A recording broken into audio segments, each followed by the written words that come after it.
Go. Hello, my name is Meryl. I'm going to show how to irrigate an NG tube.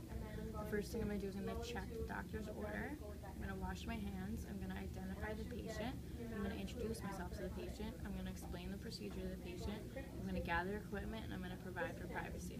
First thing I'm going to do is I'm going to pour some saline into this, and I'm going to make sure that this was only open, it couldn't be more than 24 hours, and that it has my name on it and the date. So I'm going to take some and pour it in.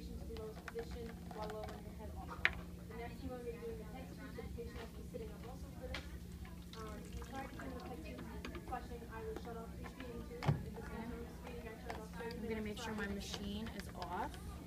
I'm going to make sure my patient is in a semi-Fowler's position with the head of the bed slightly up, and I'm going to make sure that the feeding tube, the NG tube, is in the right position. So I'm going to have to listen. I'm going to put my stethoscope to the left of the xiphoid process,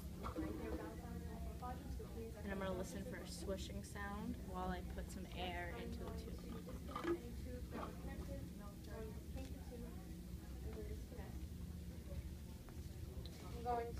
When I disconnect the tube, I'm going to make sure to kink it. Connect it, unkink it, and release the bulb, pulling out any fluid left in the stomach. If it's more than 100 cc's, I would discard a bit and notify the doctor. And if it's not, I will put it back into the stomach. So in this case, I got less than 100 cc's, so I'm going to push it back into the stomach with the tube. I'm going to kink the tube. And as long as I hear the swishing sound, I know that it's in the stomach. But I'm also going to draw back on this to get some residual. And I'm going to double check to make sure it's in the stomach using the litmus paper. And I'm going to pour it on the litmus paper, and as long as it's below 4, that also means it's in the stomach. The next thing I'm going to do is I'm going to irrigate the tube. So I'm going to get the saline up that I poured before. And it's going to be about 20 to 30 cc's. So I'm still kinked, but I'm going to unkink it, and then I'm going to let this go down by gravity. And then once it goes all the way down, I'm going to get some back, and I should get the same amount back.